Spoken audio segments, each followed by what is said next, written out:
Hi, everyone.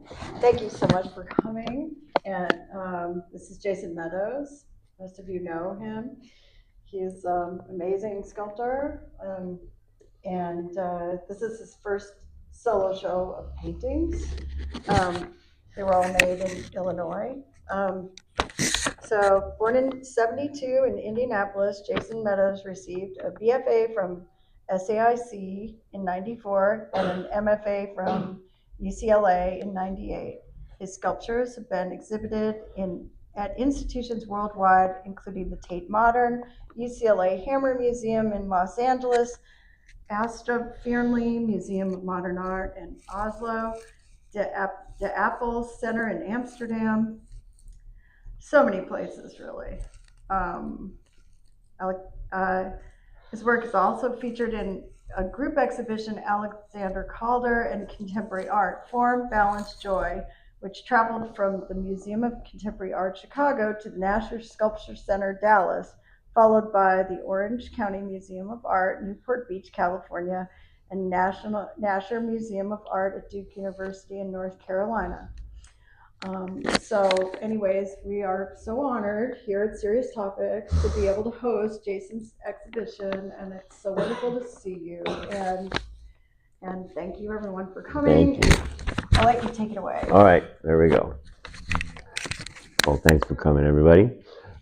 This is, as she said, a first show of my oil paintings, so forgive me if I'm a little intimidated from the serious lifers in this room of oil paint, but it's been a pretty interesting process. I started doing oil painting. I mean, I guess I've always oil painted, always painted rather, and then when I started like sort of losing my mobility, I had to kind of sit in one place for a lot. So in front of an easel was the thing that I was trying to, well, which was the obvious thing for me to do. And then moving from California back to Illinois was a difficult transition, and that was the only thing that kept me grounded. Really, was the easel, and so I started being interested in sort of like American traditional painting, Edward Hopper, or the Ashcan School. Even before that, Thomas Hart Benton, and then it took me a while to kind of figure out exactly what I wanted to do with that. At the same time, so these baseball players were maybe the first stab at like a serious kind of traditional easel centric painting. And after that, I started having to do a lot of medical imaging done and things that I didn't understand. And when I'd ask to see the MRI images, they would see, well, it's just this group of numbers right here, and they couldn't actually show me like an X-ray or anything like that. And they're trying to talk about like infections in the bone. It sounds alarming, and I'm like, well, show me. And they weren't able to, and so then I just tried to start guessing what it would look like. And this painting over there would be maybe, no, I think I was pretty scared, about having all these surgeries and not knowing about it. So I thought I would do a group of paintings like The Faces of Death, which would be the title taken from the cult Midnight movie that I think most of us know when we were younger. Betamax copies floating around amongst groups of kids and scaring the hell out of everyone with these kind of snuff film, or like people dying in horrible ways, falling from airplanes and all kinds of gruesome things, alligators, showing rotting, and that's where these came from. Also, at the same time, I guess I should back up a little bit. Before I left California, it was in the middle of the pandemic, and I thought, this is bullshit. Like, if we're all going to die, indeed, then I want to just at least make some paintings and be good enough to like do a Stephen King novel cover, or like a paperback novel or something, and trying to get back to this sense of illustration that I was interested in when I was younger. Comic books, Bernie Wright's thing, a lot of the sort of famous horror movie Forrest Ackerman's like famous Monsters of Filmland and all the covers that I saw in the classic horror. So that's where this process started. And I don't know when it happened that I talked to you, and I said I'd like to do something there, and they sent me, really generous to send me this. What size is that? Like 20 by 26. These beautiful linen canvases. So that was, then I was like, oh boy, this is serious. I need to, get on these. And it was a little bit of a learning curve because they're big, and then the linen was, you felt like this is like a respectable material. You have to respect it and use it in a way that isn't so casual or like flippant or something. Which I think maybe if I painted before, it was a little bit more process oriented with a lot of spray paint and layers and stuff. But as I said, I was really intent on making these easel paintings, oil paintings. Um, and I remembered once I started doing this, I was interested in glazing. Just technically speaking, I was interested in glazing and coming back layer after layer, and you could really build up the surface to a really respectable kind of like scumbly grit surface that you could really see when you come up on it. And I'm convinced that you could still see every layer underneath, and so I was able to load these images up and build this density with oil paint that like I hadn't really I hadn't really tried to push it that far before because I was never really stuck to one locale in front of it, an easel.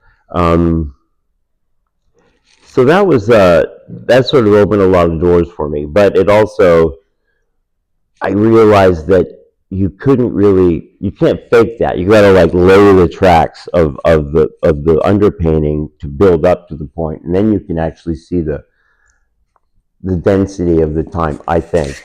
So these I kind of was working on at the same time, and then I did that MRI thing.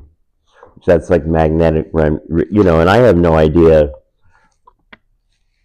I felt like to sort of like vent your anxiety or vent your the unknown onto a picture plane was like a very satisfying thing to do, which made me really kind of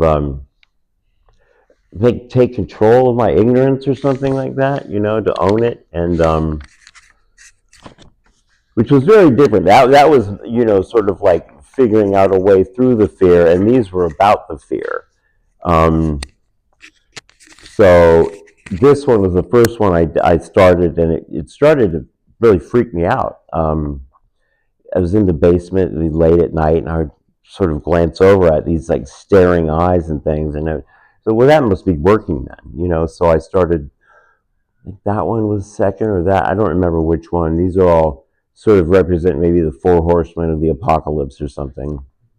Um, so these are the images where like the title "Faces of Death" comes in, and then I think it was like after you get a couple surgeries, and I was like starting to feel better and things, and I was like, well, I don't want to just do all these like skulls and shit. So I was branching out, and I can't remember the chronology of things, but I do remember when the larger canvases arrived, and it was my arms weren't working that well, and I thought this is stupid. Like painting is dumb. This is taking far too long, and it's too difficult. So I kind of held off on that for a long time, and then I realized that it was actually just fatigue and things, and it was easier than I thought, which is a good thing. But let's see. You might want to talk about AI a little bit. Oh yeah, of course. I think that relates to death as well. Yeah. I mean, I was just thinking AI, the way it chops up people. Oh well, yeah. Yeah, all along, this is one of the easiest things to do is when you're waiting in a waiting room or anywhere, really, is like there's all these apps you can do AI imagery where you type in a prompt.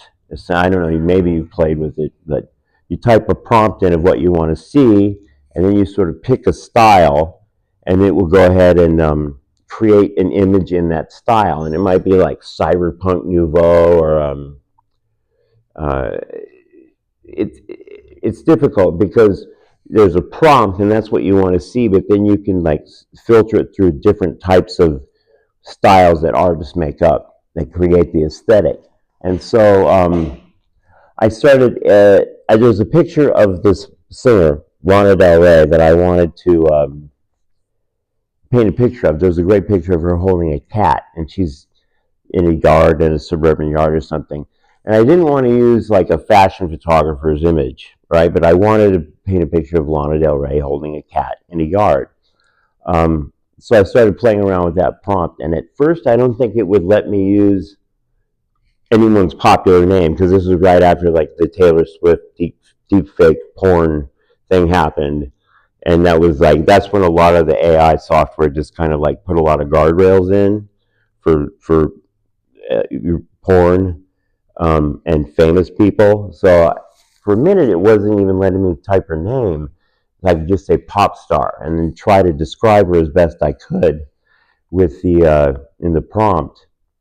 And eventually, I think I was able to use because that looks a lot like her. And this one is called Lana Del Rey has joined the chat, which is like a double entendre, meaning like she's joined the cat in the yard, but also joining the chat is, of course, like in TikTok or any kind of like live thing where you've got like the in the lower left corner the scrolling text of everyone typing in their thoughts and whatever. And so if someone joins the chat who everyone knows, then it's like, oh shit, there's Lana Del Rey, or there's it might be spelled wrong, and it could be someone who's doing And then the word catfishing. chat is like French. For cat. The shot. The shot, yeah, right. And there's a lot of stuff in a lot of the paintings like that where they kind of link together. And a lot of it has to do with like maybe a younger generation than all of us paying attention to TikTok. Yeah, yeah, absolutely. I mean, maybe just you're being. I was like just totally isolated. Right, yeah. I fell in a very deep TikTok hole, and or whatever. I just started really getting interested in like discovering the euphemisms or the slang and things like this. It became interesting in a part of the work. I've always used linguistics and been interested in language and the titles of things, maybe sometimes even more than the work itself. Like I was really interested in this idea of Lana Del Rey and the cat or the chat as a series. And so this is one of the AI images that I came up with. That then it was I contracted someone to make the painting for me because I didn't want to somehow touch it. You know, you can't print a painting. You can't really. There has to be some kind of human element in the output, but I didn't want to be that human element. Um, I have other ones where I am, and it's a different kind of painting for me because I'm always trying to come up on that image and trying to be as good as that thing. Whereas it in that I don't think really talked about the variety of imagery that you can get with just a simple word or turn of a phrase, or and sometimes horrible things would happen. Like AI has a very difficult time with hands, and so sometimes people have two arms or three arms, or like I have some where like the cat has a human hand and she's got fur. They're really like grotesque and eerie, and I think that has to do with the shortcoming of the software, where it can't really make sense of something, and so it turns it very surreal very quickly. And I was scared of this for a long time. I was like, I don't want to see that shit again. Um, I mean, I there are pictures that are and I would send these pictures to my friends, and they'd say, I don't want that on my phone. You know what I mean? I can't have that on my phone. Don't do that again. And you also mentioned something about these kind of idyllic looking baseball painting, sort of thinking nostalgically, but like that painting in particular, there's like a story to the one with the bat. Yeah. And she's saying that it had something to do with a video game where you get a bat Oh yeah, and right. beat the people, kill people with it. I mean, it looks Street like Fighter. Yeah. so nice, but it's like I think there's something very dark about all of the paintings, even though, just making art and describing something is makes it exciting Yeah. and interesting instead of terrifying. Yeah, I mean, I thought that, I was in Illinois and looking right across the street was like that view exactly almost. And I was painting this baseball player thinking, this is like American nostalgia, like this is so obvious. And then I thought, oh, but if I call it Street Fighter, then I can get into it. And that's kind of a funny turn of an image, that he's not really at bat, he's getting ready to knock someone's head off or something. Um, then I immediately kind of forgot about that and started painting the pictures and things. And I thought I might want to do a whole series of baseball players. It's turning into the nostalgia and getting interested in it again. And I forgot that it was called Street Fighter until we were looking at it. But so yeah, there's a haunting kind of Americana that I grew up in the Midwest, and then I came to California and lived like 35 years here. And then when I started losing mobility and it was clear that I was just going to hurt myself in a studio more and more, I started breaking ribs and falling. And so then I moved back to my family's place, and my sister's a nurse, and she was able to help me. And then I was able to kind of clearly see what kind of nostalgia I was interested in.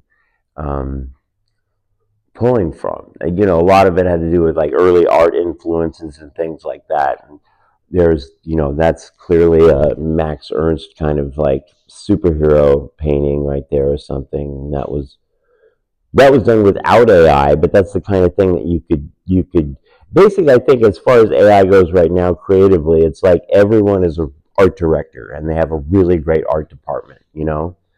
Um, so you can get to places a lot quicker than you would able to, if you had to do it all yourself. But also, there's the conversation about AI when you use AI, Right? which is really what's going on now. With this work? Species of AI that's coming into being. Well, extrapolate on that.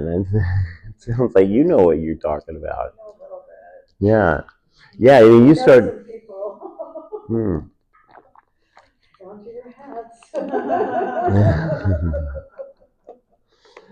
Well, I mean, we wrote the press release for this show with AI and then edited it, but I mean, it came out with a very solid uh, example, like really quickly. And I thought it would have taken me 2 weeks to do this. I wouldn't have been able, or not been able to do it at all. And I think it almost had ideas we didn't have. It did. It was like, wow. Like it had ideas for this talk, and it started like wanting to schedule things, and it has a very friendly purpose. Maybe even more so with writing because it's easier than visual. I mean, the visual, you hear about AI needing to scrape, or they need to scrape like the internet to get all of this like baseline imagery that they can use for their different data models of what of where it gets its information from, I guess. And which each different app or application, and you get a wildly different a range of styles and things that you could do. And the one that I like using a lot is kind of like a really like consumer, like entry level application called Starry AI. And then I recently got a better one, supposedly a better one called Da Vinci AI or Leonardo or something, and it's much harder to control. And the images are it doesn't have any of the kind of like fucked up surreal images that come out of it. It just sort of becomes this really droll photographs and things. And so I kind of like the really low rent, maybe incomplete um, modelers, then I'm trying to learn how to use the more sophisticated ones. But I think that what you have to do there is you create your own model, your own style, which is difficult to create like a data set of images that it will pull from to create the image that you've prompted. And so there's this kind of fourth dimension thing where like you have to deal with the style and then the prompt. There's a lot to be done there. There's a lot to, anyway, I'm not afraid of it. And it doesn't really like, I don't get spooked out or like feel like it's voodoo anymore, really. Um, all the time. Can we go back to the paintings a little bit? I was thinking, this is maybe the newest one that you made, this orange one. Yes. And he made that here a couple of days before the opening. Yeah. And then there was this American hero over here. It's a collection of cards. Right. Right. Cards. Yeah. And that goes back to sort of my ignorance with the human anatomy or something like that. You see. I think there's a similarity of. Oh yeah. Yeah, absolutely. That was directly influenced by that, trying to kind of recreate that somehow. I think these look a lot like your sculptures. You do. The shapes of things and the way they go together. Yeah. These two paintings Sure. in particular. Yeah. And the colors. Yeah, maybe. I mean, this one, absolutely. This is an anatomy, and that's an anatomy. And I guess the way I put things together is the way that I would want to, visually try to put things together. Things like that happen really quickly. They sort of like just fall out of your hand, and it's a done deal. If it happened like that every time, it'd be very easy. But it doesn't. Yeah. Yeah. But so there was a lineage. There was a line though. This one was from a smaller watercolor, and so this presents a different kind of challenge of trying to take something that you've done that's a small study or sketch and enlarging it. Yeah, the neon sort of Fat Albert Teenage Mutant Ninja Turtle thing. So yeah, that's a different experience than something like this, where there's like the language comes first, which is like the bejeweled lizard, and it was and that falls out of the head in a different way, I guess. But it's not so, there's an expression there that I feel is almost like an automatic thing. Like I don't even really think about it; it just sort of comes out. And that one was a lot different. But is that what you're? Where did this come from? What do you mean? This lizard. Oh, it came from wanting to be like an illustrator of like Dungeons and Dragons things, or like wanted to be an illustrator of like fantasy art, like sort of eschewing the whole idea of the avant-garde or any kind of like, super smart sculpture, or trying to be too clever at things, and just wanted to do something that I just wanted to do. Something that came from like a personal interest. And so there was an idea that I would do like a series of dragons as landscapes. And this one was, instead of having the crystals at the very beginning, I tried putting a picket fence for its kind of like, but the composition was all wrong. It didn't fit. And so then I thought of like maybe a dead lizard, or a lizard that had been crushed somehow, and like some kind of crystals growing out of the wounds or something. So he's sort of packed in by his own toxicity, his own. Maybe it's a kind of a self-portrait, being like packed in with my own like ideas of what art could be for me. I didn't know. I mean, I didn't know any had been seeing these except for my mother, and she was like, I don't like the skulls. You know what I mean? And like she never did. So I was like, well, that's nothing new there. She said, oh, I just don't like the skulls. So every time she would do the laundry or whatever down in the basement, it would be like, all right, try to put something nice up on there. And I think maybe that was something that she I didn't do that. I don't. She's fine if she doesn't like the skulls, but it's just a funny thing. Were you saying she was a painter? Your mom? My grandmother was a Okay. painter. Yeah, yeah, yeah. So I think my mom reveres painting in a way that she would never, you know. It's interesting. She never would say anything like that unless I asked her. You know what I mean? What she thought. And so I didn't have anyone looking at these. I would show pictures to friends, and I feel like I just kept showing the same one because I thought it was something they could identify with or like. Um, but then I started talking. Didn't we have a video chat? We did a bunch. Yeah, yeah, yeah.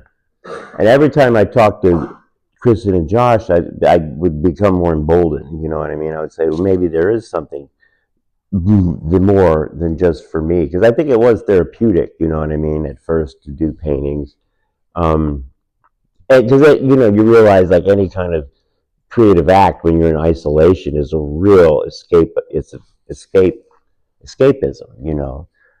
Which was super useful to me, and still is more than I've ever known before. You know what I mean? Because this isolation at this stage in my life, away from my kids and friends and career or whatever, it's like it's pretty sketchy. It's a little terrifying. Um, so that was nice to have this activity to kind of hold on to. So some things are just really about, some things are about like, okay, pop culture, movies, things like this are always part of my lexicon. So there's like a Terminator Elvis painting, and obviously the Faces of Death. And this is, if anyone knows anything about, like sort of B horror movies or Roger Corman type thing, this is like Return of the Living Dead. This is like a Lucio Fulci movie. That would be maybe like a video game version of something with the unicorn ice. Like I make these sculptures of ice cream cones, so this would be kind of like this is where it came from. Really, is this the idea of the Grateful Dead, like Europe '72, that record where it's got the ice cream cone smashed into his head, that Rick Griffin drawing maybe, and then there's a lot of different things. I feel like when I walked in and saw this, it was like looked at everything. I said, well, it looks like maybe a BFA group show. You know what I mean? Because it just looked crazy, like all these different styles. I was, hiring other people to do some of the painting for me, and but I think that's fine. I think that it's I don't know. I'm interested always to hear what other people think, and it's always a good sign when people want to come up and tell you which one their favorite painting is or whatever. So that's, instead of being like you're a schizo, like what's wrong with you, you know? Um, You want to open it up for questions? yeah, yeah. What about this picture behind you?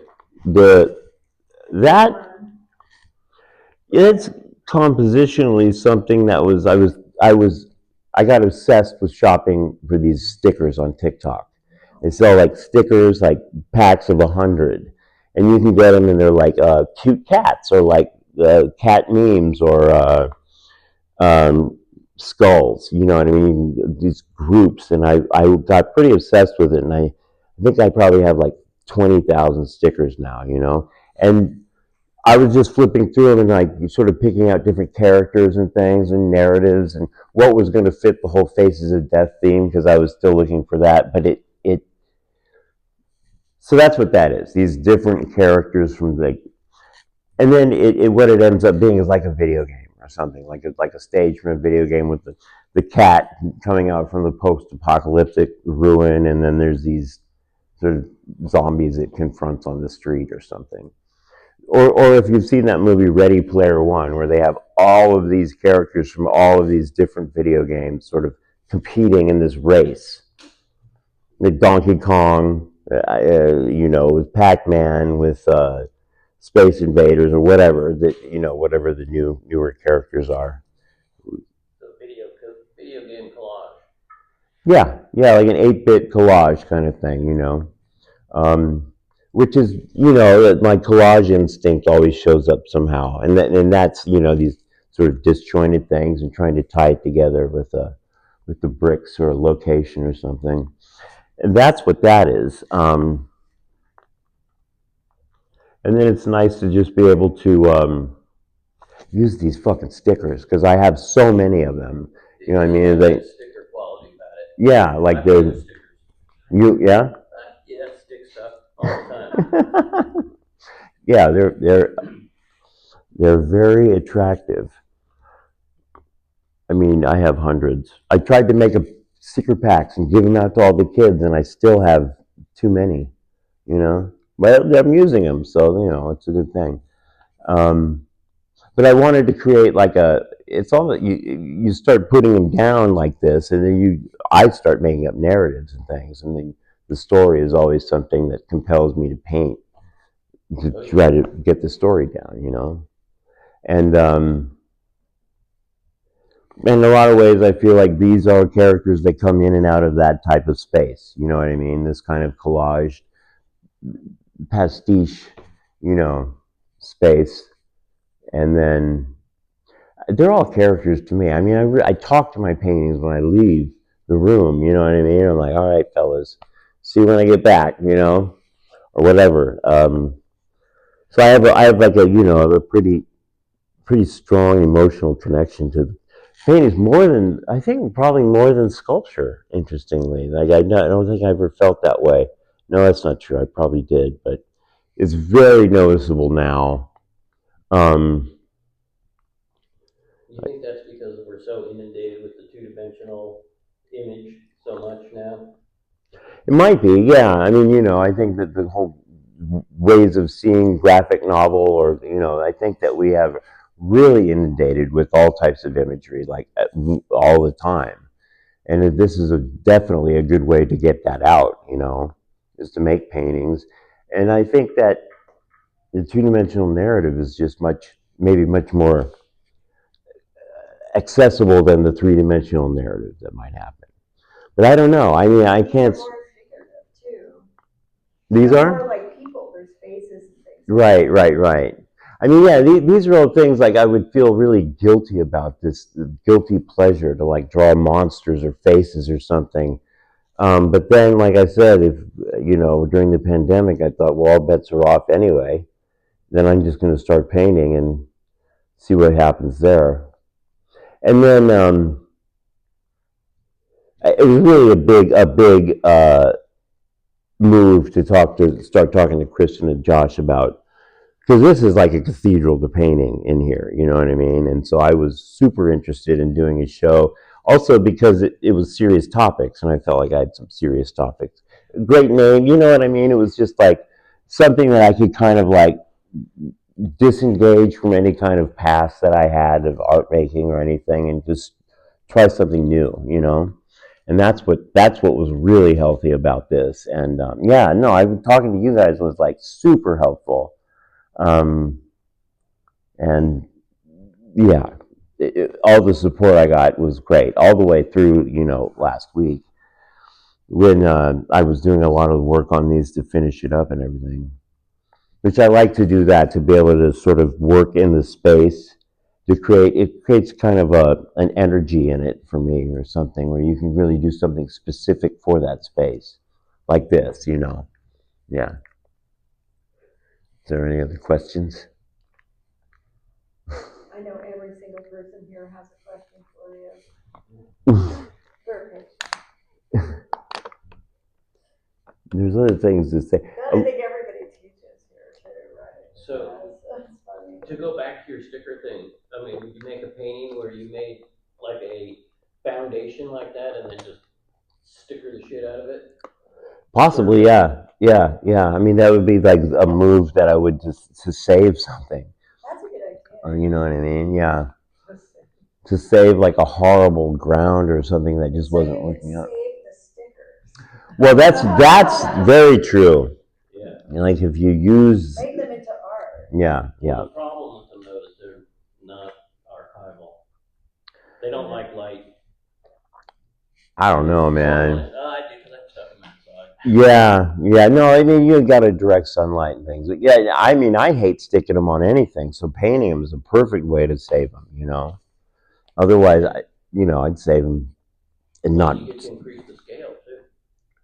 Yeah, yeah, yeah. You can blow up. I mean, I was really liking that sort of lobotomy ice cream cone guy. Yeah. It's so yeah, the stickers.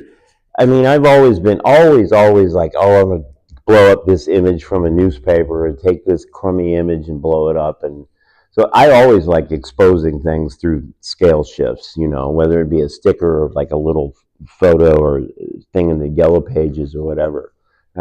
That all over the sketchbooks and everything. But when I discovered the stickers, I went whole hog. I went in. Because I mean, kids are putting them on everything. So I was like, I got enough nephews and nieces to like sticker packs for. Got I'm these. sure if you go walking around the street, you're gonna find them stuck on poles and stuff all up and down. What's funny is like I'm big on like sticker graffiti and like you can get your own stickers made and things like that. And I never considered putting other people's stickers around. You know what I mean? But that's what kids do. Yeah. Just anybody. It doesn't matter. You know. But you can get stickers made of high quality for like $30 for like 200. That I thought was unique to the pandemic, and like I don't know why, but even now you could die cut. Get back in the day, it was like impossible to get anything die cut. If you wanted to get a die cut sticker, it would it might cost you a couple $100 to get all the stickers made, and then it would cost you like 8,000 to get the die cut made, which that would be the irregular shape. Well, now they have the Cricut machines or like these plotter X-Acto knife things that can essentially do that for nothing. You do it at home. You can print it out on your inkjet printer and then cut it on that. So I'm really into the sort of what would it be like the speedball era of crafting. Like crafting is big, and there's all this commercially available laser cutters, 3D printers. I mean, I'm looking to explore all of that, but stickers for sure. Being able to print my own stickers. Yeah, I'm into that. So far it's just been other people. I've got a couple of rounds of stickers made, and I don't know where these images come from, but The green one is very amazing. which The one? one with the four on his nose. That I made. That's not a sticker. Yeah. Oh, okay. I wonder where that style came from. You have an amazing style. Well, thank you. Like what you do with these monsters. I mean, the funny thing about painting and the idea of layers and things that I was talking about is like you can see where it started from, and it's just like this weird white underpainting, and It changed a lot. it changed a lot. Yeah. Yeah. I mean, I thought it was good right away, but it became more, and when the shipper brought it here, it was already really good, and then when you came, you added more red to it, and Yeah. you made it better. Well, that's nice to Those hear. little red lines all over it. Yeah. Really, like even just. Well, you know what that was? That was like having like this pigment load that I was not used to. I was getting reds that I wasn't able to before because I mean, I don't pretend to know everything about mixing a palette, but she knows everything about making a palette. And some just We have a lot of pain. got a lot of quality materials that I didn't really realize that I needed. I just thought any old material would be good for me, but it was really a treat to use a high grade paint with a good pigment load. And It didn't tell you what to do though. I mean, that. no, it didn't, but it was, yeah, thank you. Amazing. I mean, there is some kind of, I guess it's sort of some kind of cartoony, iconic style, which, I do think that the orange one and the Caro is like sort of one of your kind of styles, but then this other style that you used on these monster heads, I guess it's something I didn't know you did before. Oh, Like, that just came out of left field in a way that looks so fully realized yeah, and, just alive.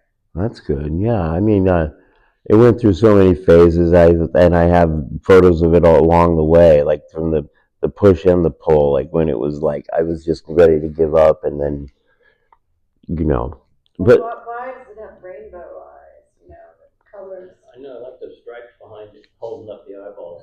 Right. yeah, it was supposed to be kind of like an embedded kind of optimism or optical nerve or something. Um, I wanted some, yeah, I needed something else to be happening with the eyes, just rather have eyeballs. So, and I was first thinking that there would be witches in the eyes, and those are, I mean, I really looked at it. When I look at that, I think of Brian Calvin's painting, because that's kind of like, I think I have a drawing that he made where there's like two figures that I thought there were two figures, like, or like this painting that I have of his. Um, not really though. I mean, it just looked like that for a moment. But one of those things is like, that's the surprising thing, that if it happens, you want to kind of preserve it through to the end. And the only thing that would happen along the way is sort of like give it a little drop shadow to punch it back into the sort of eye cavity. But that came from like just a sketch, you know what I mean? Like, where I was just sort of like figuring out. It's so interesting, these paintings, they take a long. I mean, with sculpture, you I don't know, I can't really see the time passing in a sculpture. You have a design and an execution. It's a whole different program. And I really I like how you could really tell a story of a texture of a surface over time with paint. I mean, it's really amazing. Um, I think I would have taken that for granted before I started these. Uh, and I just like color too. You know what I mean? Like this, that kind of chrome oxide green, things like that. The red oxide, transparent red oxide we were talking about. Um, Now I've been watching this girl on YouTube that does these. She's some kind of paint historian or something, and people will send her like toxic paints, like emerald green, which used to be, I think, maybe Chinese green or something. It's got like a horrible amount of arsenic in it, things like that. And so I like this idea of the almost not poisons or anything like that, but you can make voodoo, you can make your own pigment, you can kind of like charge different surfaces with different quantities of poison, or of not, whatever it might be. Poison in all of them, it's true. There is, yeah. I had this thing when I came in, Jason, when I was like, your subject matter, which also like changes a lot. There's like the different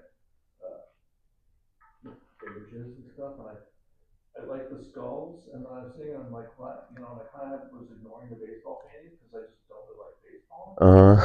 And I like immediately started looking at the Lana Del Rey because I love cats and I love Lana Del Rey. Yeah.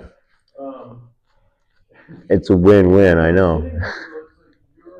I'm really focusing on something like what you're saying with this painting, with the skies in the baseball paintings and how great they are. No. And how different they each are. Like all three of the paintings are very different skies, but like you painted them very differently. But Yeah. these things. And I mean, you do this thing where things seem to come really easily to you that aren't so easy for people, Which is always a little bit frustrating as a painter. Yeah. And so that, and then I'm looking at the lawn, and like how there's like no light in that sky. Yeah. Right? How just flat. Yeah. Like the idea of the sky maybe, but not actually the sky. And you're painting the baseball ones, there's so much light in those skies, and you get all the space and light in the skies, which is just kind of, That- the longer I sit here, it just reversed. Where like now I'm just like, I can't. Right. I'm kind of obsessed with the baseball thing. Like, well, those two in front of me and this one behind me, but. That's nice. That's good to hear, because I thought I messed them up. Yeah, no, but I'm great to. You know? I mean, I don't know how you see it. It looks like you're kind of not even paying attention. I don't know. It looks like very easy. It comes across as very easy, but it's very like it's just great. I love it. Oh, thank you. Yeah, I mean, I think that along with the skies is like the sort of suburban backgrounds and things. I really, Which that has too. yeah, I know, but that was almost like the text came from this imagery. You know what I mean? Like suburban backyard, suburban scene. And this one, whatever style I pulled it through, because I like to use filters on top of filters and things, and so this might have been like 3 filters in, and then it sort of hit this like Leave It to Beaver quality, or like Stepford Wives or something. Um, so, I mean, if you start looking at like the proportions of the cat, these are things that I couldn't do because I wouldn't. I would go off topic. I would go off the mic, and start being like, "Well, that's wrong. This cat's feet are too small." But which I think is what happens is that it makes it so fantastic. Oh, Is they go off, they go off. Or even like this one, there's so much color in that fence. You know? That you're like, I don't know, yeah. Yeah, that's another thing is I made these all in like a pretty dark basement. So I didn't realize how keyed up they were. When I got here, I was like, God, maybe they're too bright. I had, That's good about them. well, Very good. but if you listen to too many painters, they're like, yeah, you want to, tint that down quite but anyway, I don't listen. I want, Painters are trying to keep it bright. It's really hard to keep it bright. yeah, The more you mix it, the less bright it is. Keep it saturated. So paint in the dark is good. I agree. Yeah, I think paint in the good dark for is me. good. You end up with more bright color. I mean, it might not be fun, but it actually makes bright paintings. Well, I mean, the way that I learned how to paint was like sort of the Venetian school, like where you do like a grisaille underpainting and then you start glazing back and forth, and then it doesn't create the color like a cadmium and a cadmium yellow or a cadmium red. It doesn't create just orange. It creates like both at the same time. It creates you maintain a quality of both with optical mixing, I think. That's the way that I always thought. And even if it's opaque, I'm still convinced that you can see the color through, you know.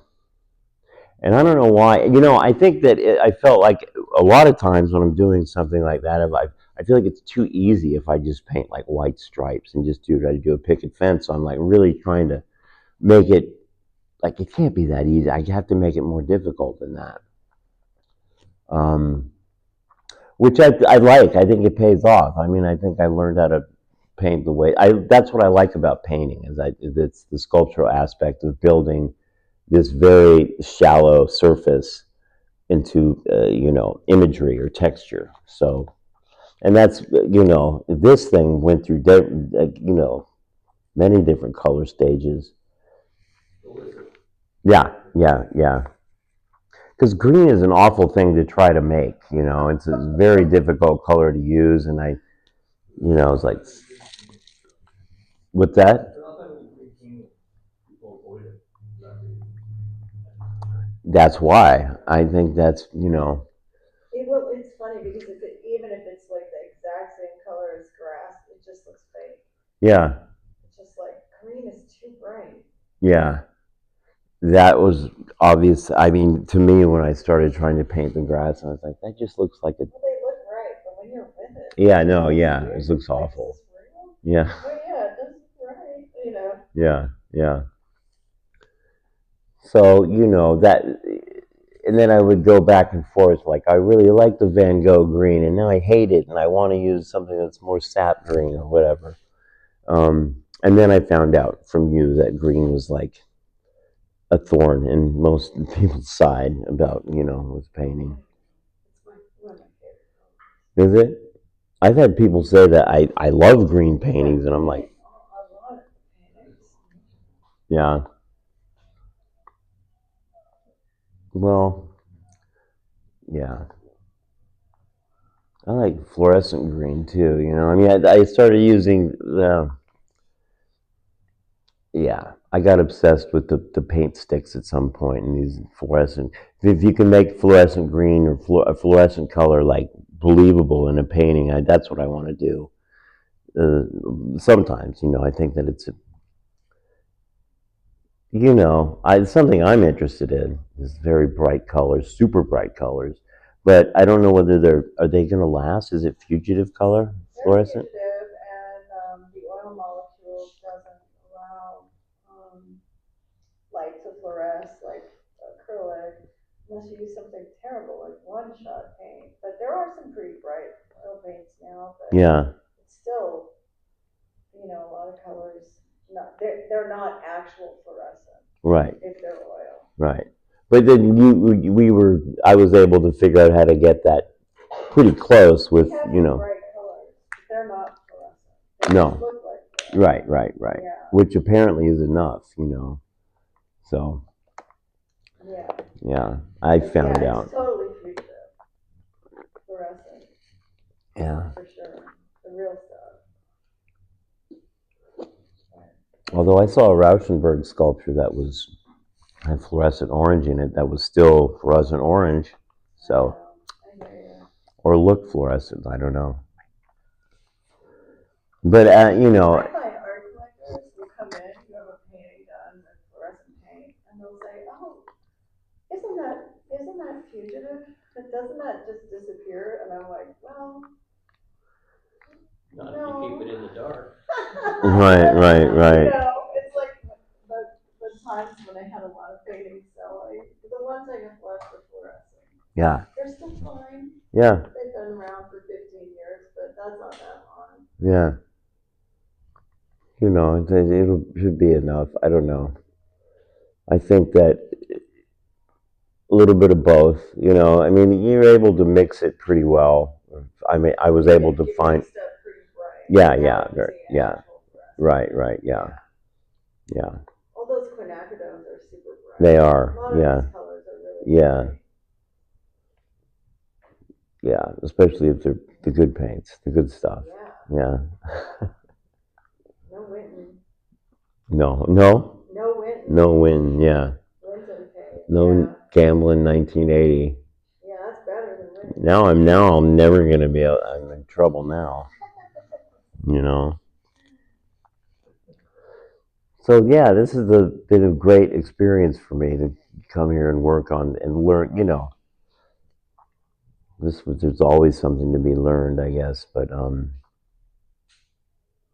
it's also nice not to feel like an amateur when you do something like this. But I guess I never really did anyway. I mean, I've been oil painting on and off for years, so it's not like it's a brand new thing. But I guess being stuck at the easel and kind of like immobile, trying to forget the fact of immobility, you know what I mean, has been really great for me in painting.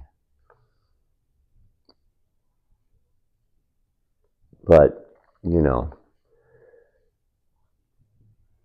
yeah, I'm pretty happy with this show, with these paintings and things. So I'm excited to make more. Instead of I mean, I didn't know. This is the most people have seen this ever. You know what I mean? Well, with the opening too. No, the whole experience. I'm glad I'd sent some things out, and you just you don't know what the response is or something. So this brand of pop surrealism or whatever is good for me for now.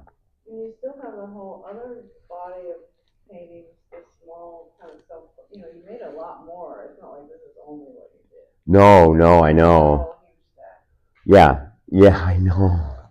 Oh my God, we got to dig those out. Yeah. Oh yeah. No, there's a lot more. Portrait was insane. Oh yeah.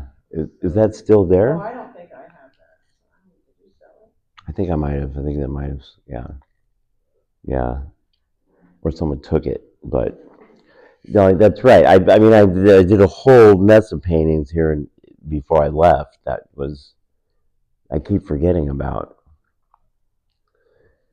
That were maybe more, sci-fi, pulp imagery, maybe, or I don't know what was in there. Good stuff though. Monsters. Yeah, right. The cafeteria monsters and things like that. Yeah. There were, and oh boy. Then there were a box of paintings that I shipped, but they never showed up, so they just ended up back at home. And Yeah, UPS just never, they got to Riverside and then all of a sudden they were back in St. Louis, yeah. yeah. They never delivered, they never came, they just turned around. Which Went to was Riverside, fine. went back. I don't even think they made it to Riverside though. They said they did, but they were probably just sitting there under a table in the box. Yeah, in St. They're Louis. like, oh, we screwed up, let's bring them back. Maybe, yeah. So I need to deal with that. But I think it might have been probably for the best, you know, because there was already so much work anyway. But yeah. Right, so any other quick questions? Nope. Were you tempted to go back into that one yourself when you went back? Which one? The I can't touch it.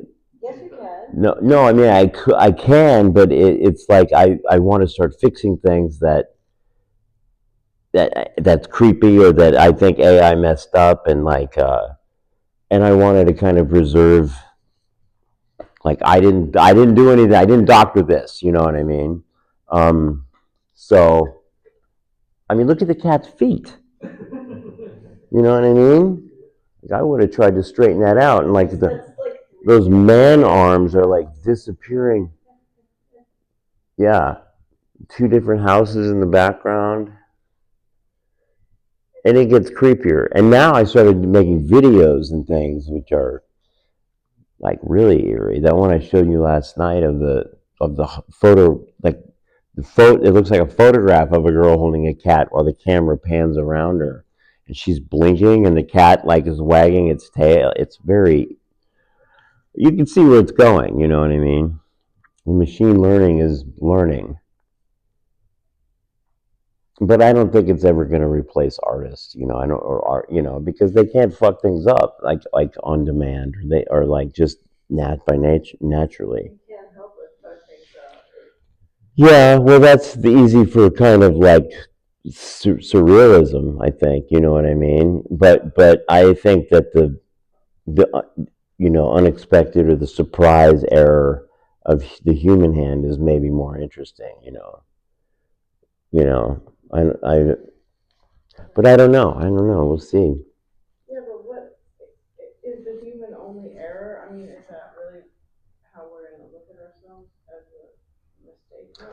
Like, because if it can't, the idea of it not being able to replace the artist, like, what is it that the artist is besides A basket full of errors. wizard who understands the alchemy of, whatever pigment, or you stretch it like, like all of that kind of stuff. But what is it that AI is not that is so valuable to who we are, what we do, like.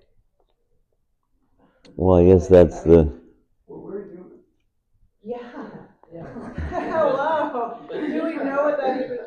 I mean, I think, yeah, that I don't know. I just kind of like thinking about the artist, because when you were talking about the sort of like toggling through kind of potential styles that are described or whatever. Yeah.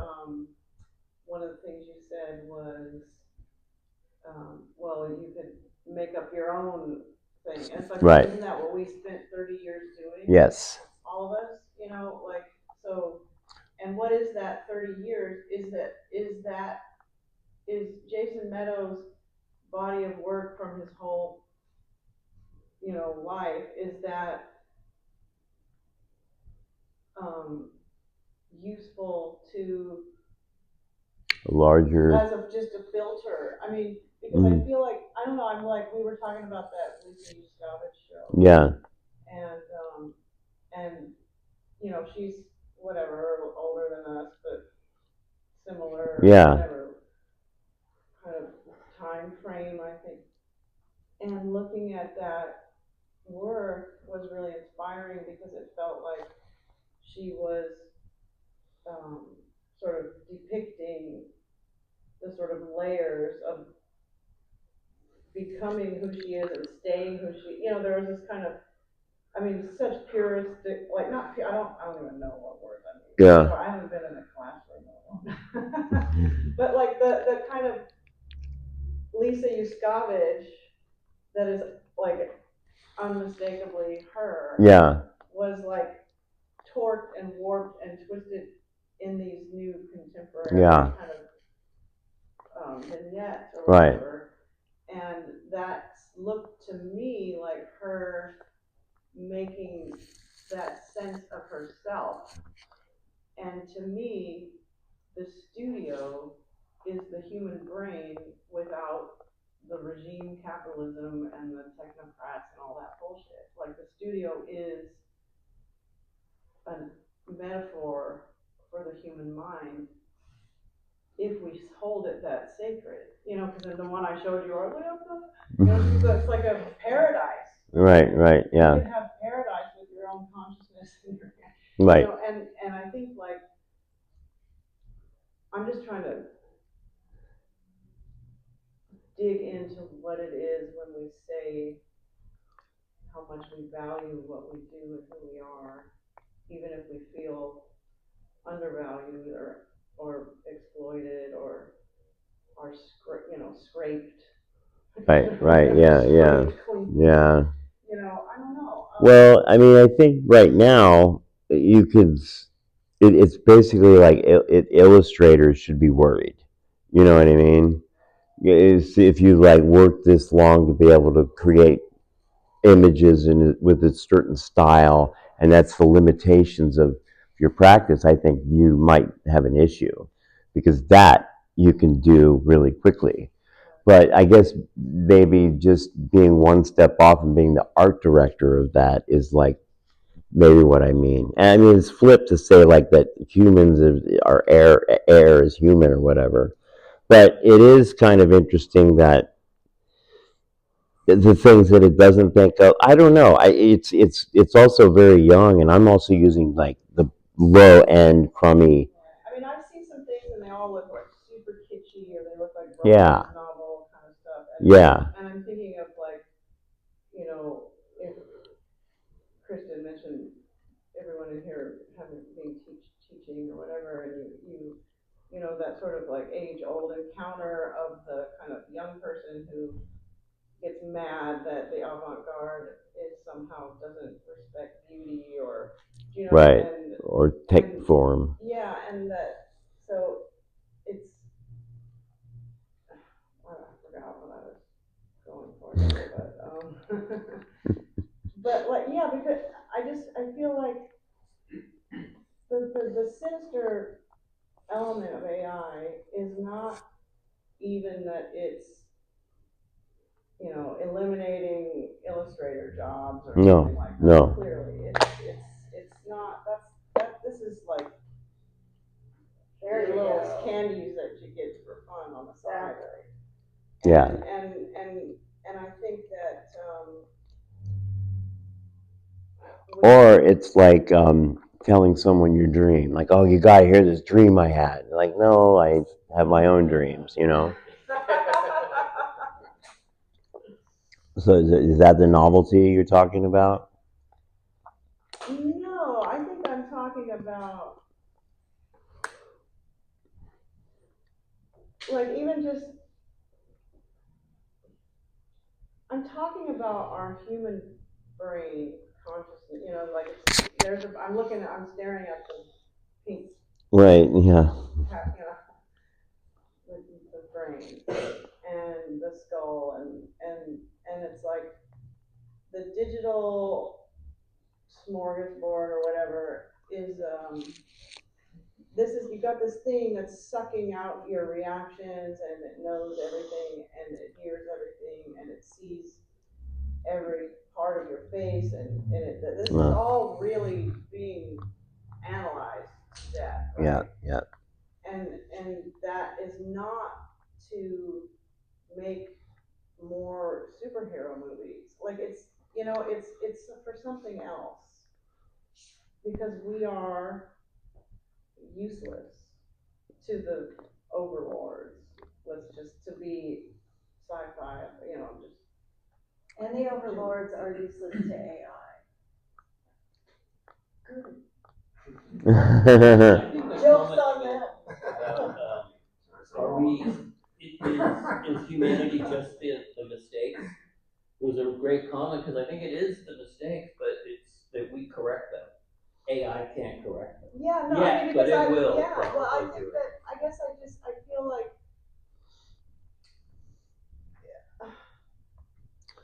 it's just so interesting having this conversation about this and looking at these paintings and thinking back to like, sort of art school era where this sort of Baudrillardian, like, oh, did the map replace the territory? And that seemed like such a academic Yeah. thing, but it feels like, oh, No, AI You know- like Baudrillard's not, we're living with Baudrillard's nightmare. I heard this Chomsky thing where he said, there's some kind of things on here that, artificial intelligence is misnamed because human intelligence the defining thing of human intelligence can take a little bit of information and make like a great big thing. And that artificial intelligence takes a lot of information and makes something else bigger. Right? And in a way, like, it's a lot of the paintings like stupid, but when you see these things, it's like that pink yeah, face. that's what I was gonna say, It's like there's like in a way that Jason has one line, it's one person, he's not you have a lot of Right, right. in, but it's very different than like the information you put in for that image Yeah. and all the other person that painted all this stuff, and we get this like much more affect, intensity, connects you to the pink face and the blue eyes Yeah. due to the AI painting. So it's kind of on display in a way. I don't even that's the error, but it's also just like Maybe it's that it's finite, right. you But it's like spirit or something. I mean, because Yeah. I mean, a lot of things that we have been talking about for years and years is just this kind of weirdo outsider, whether characters in culture that are sort of iconic, sort of people who are able to like run through the halls of power and still be insane, or like Hunter S. Thompson. Right, right. You know what I mean? Like, and that we, that we are, or even Joan Didion or something. Like They're all insane now. I mean, the people at the top of the halls of power are the ones who are they're really the most insane. psycho. They're not like kind of not insane, and they don't have 2 feet in both. I mean, Hunter S. Thompson was like, he had 1 foot in like this very sane, and then totally whatever. I mean, but I'm just saying that art is obviously, if you go to the most 101 thing, it's like, okay, it's not marketing, it's not this, it's not that, it's not a business, it's not a relationship with a lawyer, I mean, it is. Can be though, right? External things, whatever. When you know what I'm saying. Yeah, like yeah. That what is it that our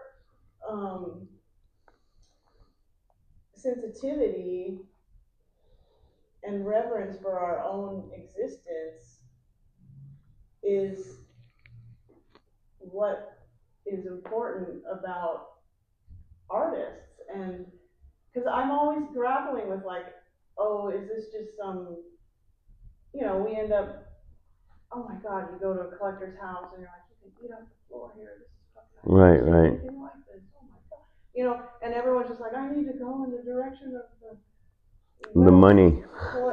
Follow the money. Kind of thing, and that we, as these like little weirdos that they let in their, you're like some mangy coyote, but like you can stick a mangy coyote in Peter Norton's thing. I say him because that was like one of the first houses. You can stick it in the living room, and the dog will sit on it. No, but it'll be fine. But you can go, like, you can have, like, I can't, use sculpture made out of, like, gross old shoes, like a chair, I forgot who made that. It sounds like. I used to work at his, for him. In Mal, or in. When his art handling, working for John Sousa and stuff, and we would install his house. And, he bought, like, what's the woman who was in Joshua Tree, and she changed it. Cicel. Yes. They had one of her early things with a bed in it, shelves on it, all built out like a modular thing. And their big stupid dog was laying all over it, and kids were playing on it. They were getting food all over it. She probably thinks it's okay. Probably. Well, I'm just talking about how a kind of, it's like, we know how the white cube, you know, draws attention to the detail and everything, okay, but this is like another kind of white cube, effect of like, where the kind of funk or whatever is like, when it's in that context, it's fucking amazing or whatever. I don't know. Well, no, I mean, if you talk, yeah. Like, is there an AI who's like analyzed Francis Bacon's fucking No. video? Of course there is. I mean, No, there, I'm talking about the actual, like the remainder of the. right. It seems like I keep hearing like, it's like the soul, like AI doesn't have soul, but then I'm thinking like, the soul just error and illogic. And finite, and a finite thing, not infinite, you know? That what makes us different. Yeah. The AI which can never, Yeah. we're not logical. Yeah. Maybe soul, I don't know, I'm just thinking All soul. those engineers think that AI is becoming right now.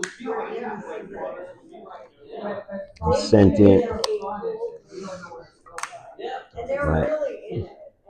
And you know, All right. I know, but we're not. I gotta in it, pee. so we like- but does it matter? We have to be properly. Then would be more. No. I mean, I feel like at the end of the day, like, you're just being an artist. Thank you.